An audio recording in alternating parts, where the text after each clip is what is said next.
Continuando con la esclavitud en América, he de decir que durante todos estos años también hubo población contraria a la misma, los llamados abolicionistas. De hecho, George Washington, Thomas Jefferson, Benjamin Franklin y Thomas Paine, a finales del siglo XVIII, hablan ya de suprimirla gradualmente, aunque algunos de ellos tuvieran cientos de esclavos. Y a raíz de la Guerra de la Independencia, varios estados del norte comenzaron a prohibirla, aprovechando muchos esclavos del sur para huir. Georgia, por ejemplo, perdió el 75% de sus esclavos. Pero también he de decir que el interés de la mayoría de estos abolicionistas no era humanitario. Si bien George Washington liberó a los 123 esclavos que tenía a su muerte, previamente supo jugar muy bien sus cartas. En 1790, como presidente de los Estados Unidos, el gobierno federal se traslada a Filadelfia, por lo que la familia presidencial también. Filadelfia se había convertido en la cuna del abolicionismo desde 1780, con una comunidad de 6.000 negros libres y menos de 100 esclavos.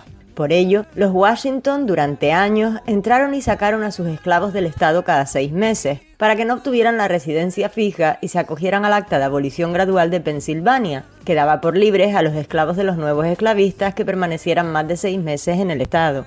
Es más, una enmienda de 1788 prohibía precisamente entrar y salir cada 6 meses de Pensilvania, para prevenir acciones como la de la familia Washington. Sin embargo, nadie tuvo el valor de enfrentarse al presidente, padre fundador y firmante de la Constitución de los Estados Unidos. En 1796, Honey, una de las esclavas de su esposa, huyó refugiándose en New Hampshire, donde vivía una comunidad de 360 negros libres y ningún esclavo. Pero el senador Langdon la reconoció y tuvo que avisar a los Washington. A través de un mediador, Honey se ofreció a volver con los Washington a cambio de ser liberada a la muerte de la esposa del presidente. Washington no quería premiar lo que consideraba una traición por parte de Honey e inspirar a otros esclavos a escapar, por lo que su respuesta fue firme: aceptar ese acuerdo es totalmente inadmisible. El mediador, así como el senador, se acogieron a las leyes abolicionistas de New Hampshire y no colaboraron más con Washington en el asunto, por lo que Honey, sintiéndose más segura, comenzó su nueva vida formando una familia. En 1799, Washington enviaría a su sobrino con órdenes de arrestar a Honey y a cualquier hijo que hubiera tenido, pues los hijos de madres esclavas eran esclavos. Pero el senador Langdon la advirtió y Honey escapó a Greenland con sus hijos. Posteriormente, sus hijas firmarían contratos de servidumbre para trabajar para la ciudad. Y hablemos también de Thomas Jefferson, quien fue uno de los primeros en minimizar el papel de los esclavos blancos en la historia del Nuevo Mundo porque no era compatible con su retórica de libertad y el mito fundacional de los Estados Unidos. En 2012, multitud de medios estadounidenses se hacían eco del libro Thomas Jefferson, El arte del poder, escrito por John Meckham, en el que se mostraba la brutal hipocresía del tercer presidente de los Estados Unidos con respecto a la esclavitud. En dicho libro, se muestra al verdadero Jefferson como un racista que justificaba con la ciencia la superioridad de los blancos sobre los negros, otro de sus motivos para intentar hacer desaparecer cualquier prueba de la esclavitud blanca. No en vano, cuando escribió la Declaración de la Independencia, en la que destacó haberse dado cuenta de que todos los hombres son creados iguales, aún tenía 175 esclavos. Y mientras otros inspirados por dicha declaración liberaron a los suyos durante la Guerra de la Independencia, Jefferson se opuso públicamente a ello, hasta el punto de que en su testamento solo liberó a 5 esclavos que eran familiares de su amante esclava mulata, Sally Hemings, incluidos 2 de los hijos que tuvo con ella, mientras que los otros 200 que poseía en ese momento fueron subastados. La propia Hemings continuó como esclava, siendo liberada más tarde por una hija legítima de Jefferson. Este defensor de los códigos penales humanitarios castigaba a sus esclavos separándolos de sus familiares y vendiéndolos para que nunca volvieran a estar juntos, sin ningún cargo de conciencia por ello, pues decía que los negros carecían de las emociones humanas básicas. Cito: sus penas son transitorias, su amor carece de la tierna y delicada mezcla de sentimiento y sensación. Este impulsor de la ciudadanía propuso una legislación para convertir en ilegales o proscritos a los negros libres nacidos en Estados Unidos, incluyendo a los hijos de mujeres blancas y hombres negros. Siendo legislador de Virginia, aprobó una ley que prohibía la importación de esclavos, pero bloqueó la que podía abolir la esclavitud en dicho estado. Cuando su asociado Edward Coles quiso liberar a sus esclavos, Jefferson le recomendó que no lo hiciera porque los negros libres son, cito, mascotas en sociedad, tan incapaces de cuidar de sí mismos como los niños. Consta en los registros de su propiedad que vendió 85 de sus esclavos para comprar vino, arte y otros artículos de lujo. Decía: nunca he visto una capacidad elemental para la pintura o la escultura entre los negros. Su habilidad para razonar es muy inferior a los blancos, en la imaginación son aburridos, insípidos y anómalos, concluyendo que su negrura provenía del color de su sangre y que los negros son inferiores a los blancos en cualidades corporales y mentales. Jefferson reconocía que eran valientes, pero lo achacaba a la falta de previsión que les impedía ver un peligro hasta que ya era tarde. Por cosas así, no parece factible que su intención de liberar a los esclavos tuviera una motivación antirracista, sino que muchos historiadores defienden que fue por motivos económicos. Yo os voy a dar una serie de datos y vosotros sacad conclusiones. Los estados del sur, los llamados confederados, producen azúcar, arroz, tabaco, maíz y algodón, entre otros. La demanda de estos productos aumenta, sobre todo la de algodón, que pasa de 52 millones de libras en 1800 a 1084 millones en 1860. Las exportaciones del sur crecen sin parar y con ello la necesidad de esclavos, lo que también aumenta su precio. Ya hemos dicho que la prohibición de comerciar con ellos ya los había encarecido. Ese mismo año, el 90% de los esclavos de Estados Unidos viven en el sur, pero no por ello todos los sureños son esclavistas, y mucho menos ricos. Las películas nos han hecho creer que tener una plantación te convertía en rico. 42.274 sureños tenían plantaciones, y sin embargo la mayoría de ellos no podía permitirse comprar ni tan siquiera libros. De hecho, el historiador Ulrich Bonnell Phillips, quien realizara el trabajo más completo que se ha hecho respecto a la relación económica entre la esclavitud y las plantaciones, concluyó que por cosas como las que os vengo explicando, los propietarios de plantaciones no fueron brutales con sus esclavos, argumentando además que les proporcionaban alimentos, ropa, vivienda, atención médica y formación profesional. Muchos grandes historiadores apoyan estas conclusiones, como Jean-Dominique Genovese o el ganador de un Pulitzer, Corner Van Woodward. Los que eran violentos con los esclavos solían ser los capataces, que en muchísimos casos fueron castigados o despedidos por ello. No hay que olvidar que maltrataban una propiedad en la que el amo había invertido mucho dinero. Pero el norte quiere desarrollar la industria porque favorece la creación de medios de transporte, la manufactura, el desarrollo demográfico y la colonización de nuevas tierras. El motor a vapor facilita el transporte del carbón. La bomba hidráulica ayuda a evitar muertes en las minas. La transición de la madera al carbón y luego al petróleo, creando la maquinaria de combustión interna, el gas. Y todo esto no era compatible con la esclavitud, pues cada vez se requiere de menos mano de obra bruta y más especializada, que sepa manejar las nuevas máquinas, que sepa repararlas. Además de que cobra un salario que después consume. El otro motivo fue el dinero en sí mismo. El esclavo es más caro que el petróleo en comparación a los beneficios que aporta cada uno. Hablando con números, un barril de petróleo cuesta $3 frente a un esclavo que cuesta 2.000. Un barril de petróleo genera una energía de 5.800.000 BTU, frente a un esclavo que genera 635 BTU. Luego el barril de petróleo nos da 9.134 veces el trabajo potencial de un esclavo. Con ello, empieza la lucha por el control del gobierno federal, dividiéndose los estados industriales en el norte, conocidos como los estados de la Unión, y los agrarios en el sur, los confederados. Si tenemos en cuenta que solo el 4,35% de la población de los estados confederados poseía esclavos, tiene sentido lo que los propios sureños afirman. Su lucha no era por proteger la esclavitud, sino su modo de vida agrario, por lo que no quieren que la industrialización llegue a sus estados. El temor generalizado respecto al fin de la esclavitud era más bien por las represalias que pudieran tomar los negros al ser libres, como ya pasara en Haití, donde tras ser liberados por la Revolución Francesa, masacraron a los blancos. Además, miles de negros sureños esclavistas, que no esclavos, y negros libertos combatieron con la Confederación, muchos de ellos para proteger sus negocios y tierras que temían serían expropiados. Algunos negros habían acumulado mucha riqueza, calculándose el valor total de sus propiedades en más de $2 millones, lo que equivaldría a unos 30 millones de hoy. Asimismo, un tercio de los negros que habitaban Nueva Orleans poseían esclavos que trabajaban estas tierras y no los querían perder. Un ejemplo de milicia de negros libres confederados fue la Guardia de Nativos de Luisiana, que además sería la primera de la historia de Estados Unidos en tener oficiales afroamericanos, con nombres como el coronel Félix Labatut, el capitán Armand Lanús y los tenientes André Caillot y Morris W. Morris. Ojo al detalle de que sería la primera desde que Estados Unidos dejara de ser un compendio de colonias europeas, pues recordemos que la primera milicia de la historia americana con oficiales negros africanos fue la de Fort Mose en la Florida española.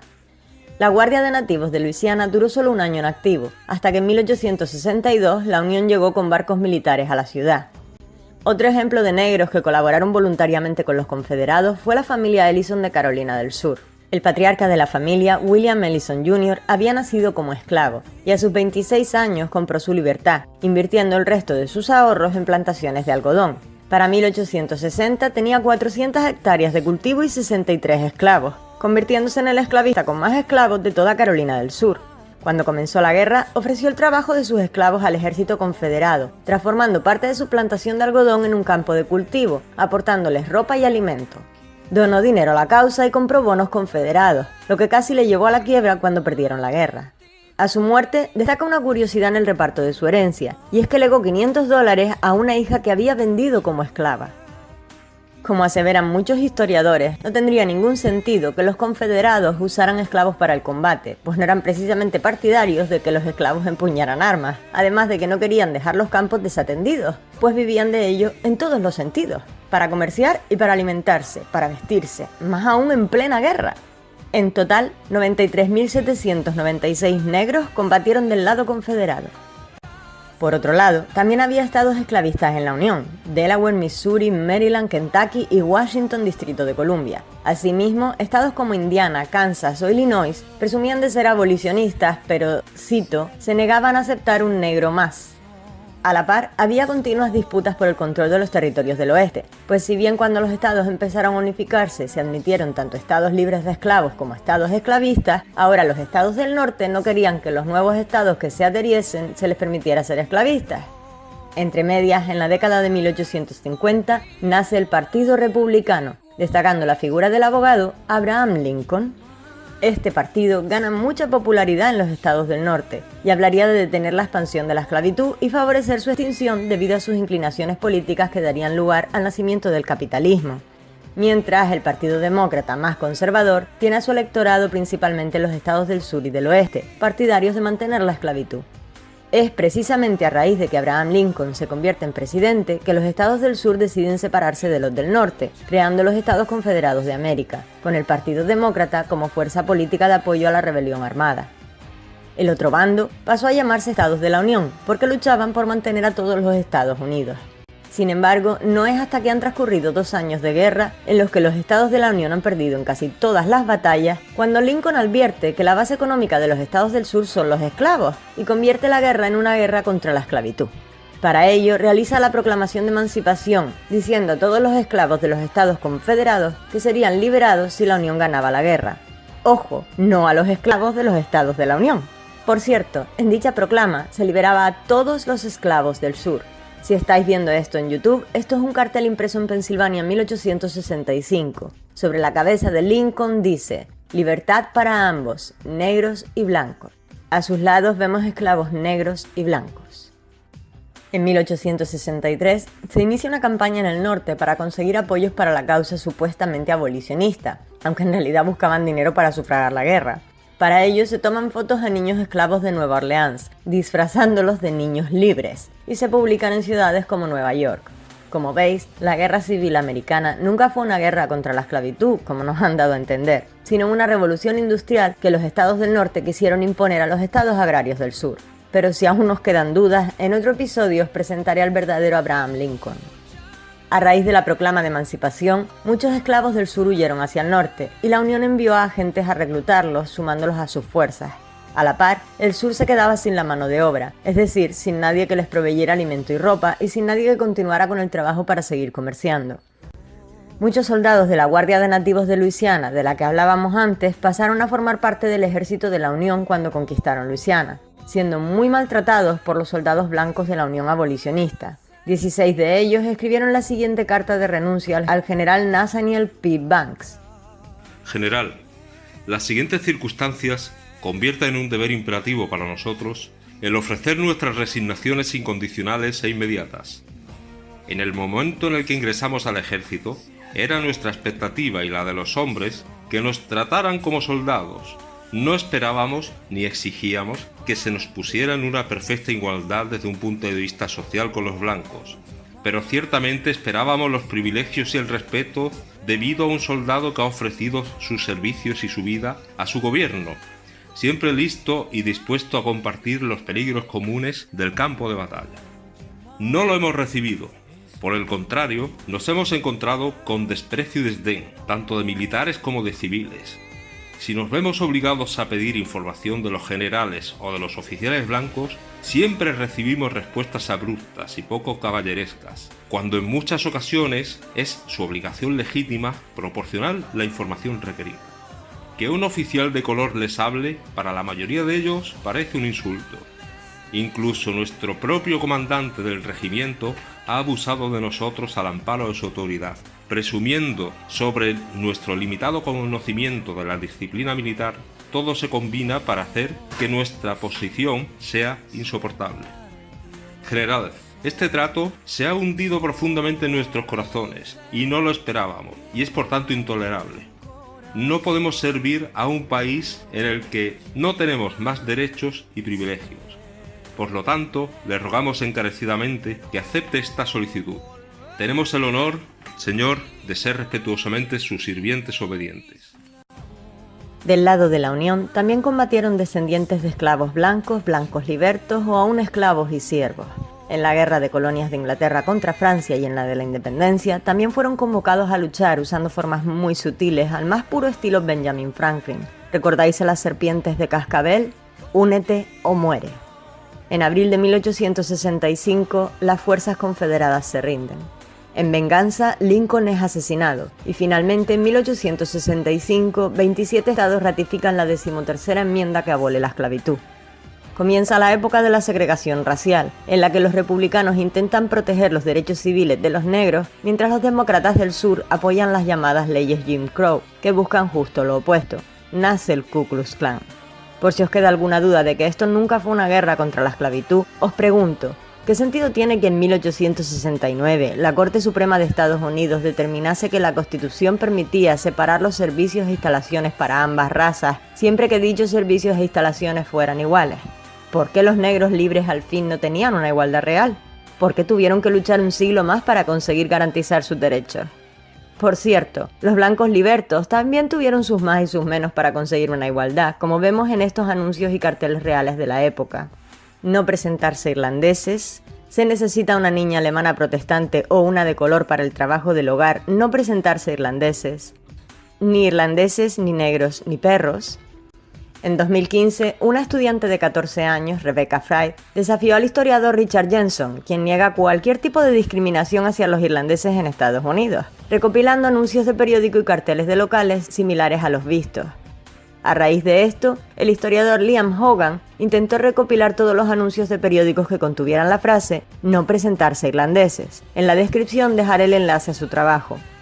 Como curiosidad, os diré que la mayoría de los anuncios se publicaron en los estados de la Unión, los grandes abolicionistas. Incluso la feminista y abolicionista Louisa May Alcott, que todos conoceréis como la autora de Mujercitas, escribió una columna en un periódico recomendando no contratar irlandesas para el servicio doméstico. Durante varios años, los irlandeses incapaces han reinado en nuestra cocina y la incomodidad general ha invadido la casa. La chica que estaba sirviendo había estado con nosotros un año y era una persona inusualmente inteligente, pero era imposible que superase los fallos de su raza, y el invierno había sido el más difícil de todos. Mi primera reacción fue, Biddy debe irse. No conseguirás a nadie más, mamá, está comenzando la temporada, dijo Biddy, con mucha satisfacción pensando que debería retractarme. Entonces haré el trabajo yo misma, así que puedes hacer las maletas, fue mi respuesta impávida. Biddy se fue, seguro de que pronto le pediría que volviera, y durante un mes hice el trabajo yo misma, buscando ayuda entre tanto. No irlandesas, fue mi respuesta a la media docena de chicas que, a pesar de la profecía de Biddy, vinieron a tomar el lugar. Probé con una mujer escocesa gorda, pero como no podía bajar al sótano, se alejó pesadamente después de una corta estancia. Por cierto, 5 años después de la guerra, los recursos del sur eran explotados por el norte. Para terminar, quiero dejar constancia de que Reino Unido no intervino mucho en la Guerra Civil Americana porque a pesar de que la causa que más apoyaba era la sureña, a quienes compraba el algodón, el norte les advirtió que dejarían de enviarles alimentos. Inglaterra tenía buenas reservas de algodón en 1861, no así de grano.